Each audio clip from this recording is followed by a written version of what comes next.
Halo saudara, senang sekali saya Melanie Musa kembali hadir menyapa Anda dengan sejumlah informasi teraktual, tajam dan terpercaya.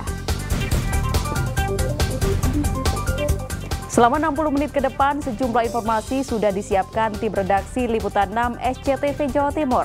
Di antaranya, kedatangan jenazah mahasiswa UI di Lumajang diwarnai isak tangis keluarga.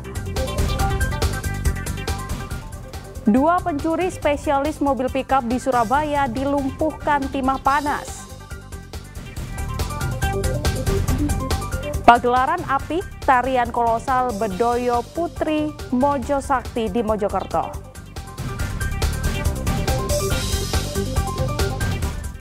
Kita menuju ke informasi yang pertama. Saudara, kedatangan jenazah mahasiswa Universitas Indonesia yang dibunuh seniornya diwarnai isak tangis keluarga di Lumajang. Jenazah mahasiswa jurusan sastra Rusia ini dimakamkan di tempat pemakaman umum Jogoyudan.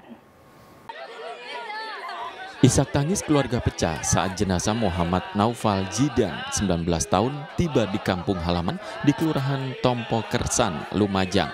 Jenazah Jidan diantar ambulans kampus UI dari Rumah Sakit Polri Kramat Jati, Jakarta. Sesampainya di rumah duka, jenazah disolatkan sebelum dikuburkan di tempat pemakaman umum Jogoyudan. Di mata keluarga, korban dikenal sebagai pribadi yang pendiam, namun baik dengan sanak saudaranya. Pihaknya tidak menyangka kejadian tragis ini dialami anaknya, padahal seminggu lalu korban baru pulang kampung. Gimana Pak? Pelaku Ya. kan baru ditangkap. Saya berharap pelakunya harus mati karena anak saya sudah tidak ada nyawanya. Pelakunya juga harus tidak ada nyawanya. Itu baru adil.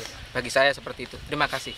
Sementara di lingkungan kampus, korban tercatat sebagai mahasiswa berprestasi baik di bidang akademik maupun non-akademik. Terduga pelaku juga tercatat sebagai mahasiswa aktif di fakultas yang sama dengan korban, yakni Fakultas Ilmu Budaya Program Studi Sastra Rusia di Universitas Indonesia.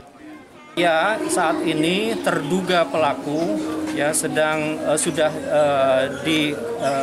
berada di kepolisian di Polres Depok gitu ya. Dan saya dengar juga hari ini ada konferensi pers, tapi saya belum tahu apapun karena tadi saya dalam perjalanan menuju rumah ayah Mas Jidan gitu ya.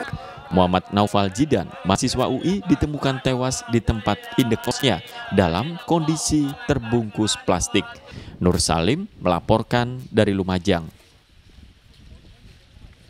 Saudara, tim kedokteran forensik Rumah Sakit Bayangkara Kediri mengidentifikasi potongan tubuh korban mutilasi yang dibawa ke kamar jenazah RSUD Jombang. Korban berjenis kelamin perempuan itu diduga tewas 4 hari sebelum jasadnya ditemukan.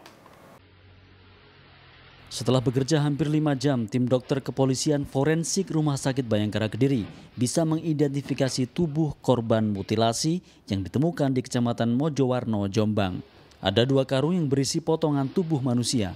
Korban diidentifikasi sebagai perempuan yang meninggal pada 3 hingga 4 hari sebelum jasadnya ditemukan.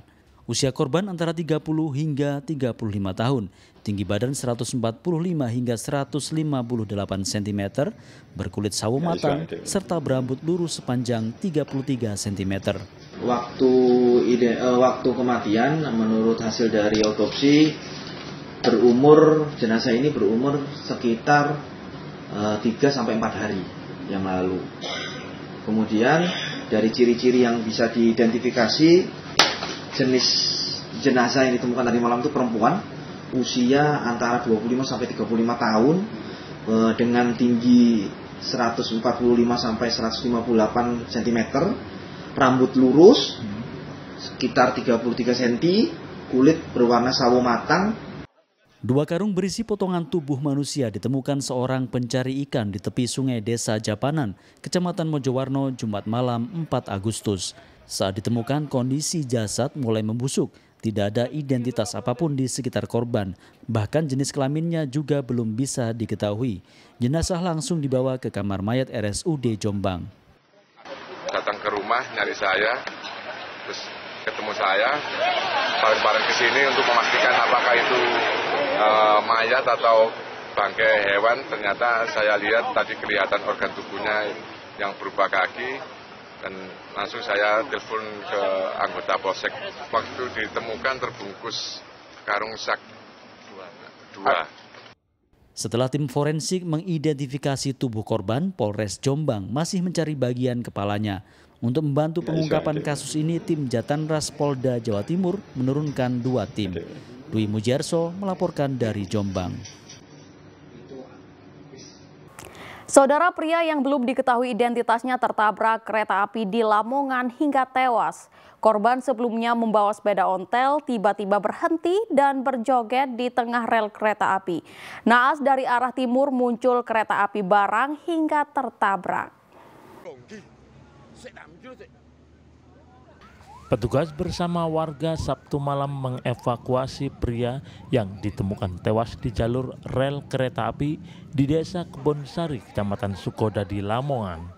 Ia diduga tertabrak kereta api yang melaju dari arah Surabaya menuju Jakarta. Petugas yang memeriksa tidak menemukan identitas korban, hanya sepeda angin yang ditemukan tak jauh dari lokasi kejadian. Menurut keterangan saksi, korban sebelumnya terlihat duduk-duduk lalu berjoget di tengah rel kereta api.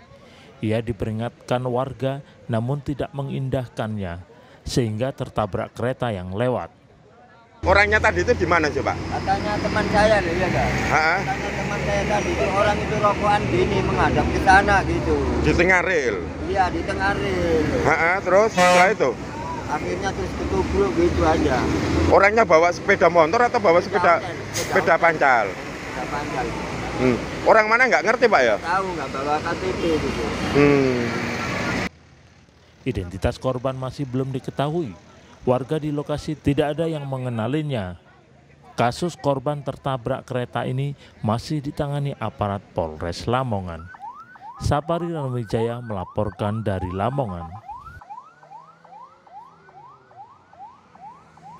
Saudara, tim tangkap buron atau tabur intelijen Kejari Surabaya meringkus 2 DPO kasus penggelapan yang melibatkan pengembang apartemen PT Sipoa.